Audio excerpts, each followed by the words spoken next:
do the first can of milk. They do the first little carton of milk at a very low price, but after that it gets bad, and then it gets up to 275, 300%. So when they're figuring what's Canada charging, they say, oh, about 2%, 3%. But take a look at what happens down the road. When you look a little bit, it's not a pretty picture, and we don't like it, and it's not fair. It's not fair to our farmers. It's not fair to our country. And with countries like Canada, we subsidize a lot of countries and keep them going and keep them in business. In the case of Mexico, it's $300 billion a year. In the case of Canada, it's close to $200 billion a year.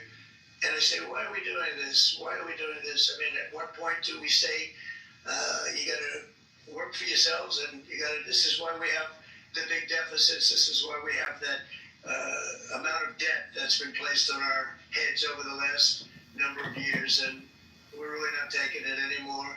Through non-tariff barriers, the European Union bans imports of most American poultry. You understand? They say, we want to send you our cars, we want to send you everything, but we're not going to take anything that you have. Australia bans, and they're wonderful people and wonderful everything, but they banned American beef, yet we imported $3 billion of Australian beef from them just last year alone. They won't take any of our beef. They don't want it because they don't want it to affect their farmers. And you know what? I don't blame them, but we're doing the same thing right now, starting about midnight tonight, I would say.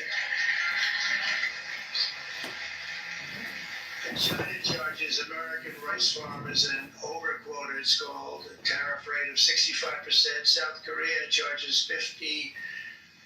Actually, they charge different, from 50% to 513%. In Japan, our friend charges us 700%, but that's because they don't want us selling rice and other things. Who can blame them, Madam Secretary? Agriculture, great job you did on eggs, by the way. That's outrageous.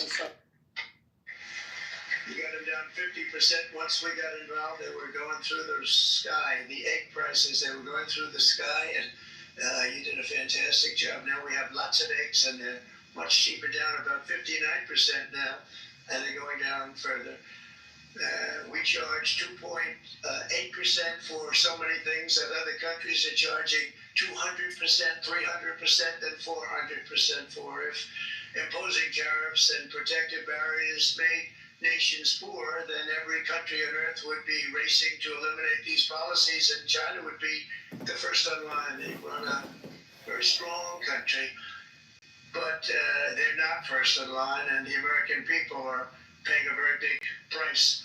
From 1789 to 1913, we were a tariff-backed nation, and the United States was proportionately the wealthiest it has ever been. So wealthy, in fact, that in the 1880s, they established a commission to decide what they were going to do with the vast sums of money they were collecting. We were collecting so much money so fast, we didn't know what to do with it. Isn't that a nice problem to have? What do you think, Marco? Good problem?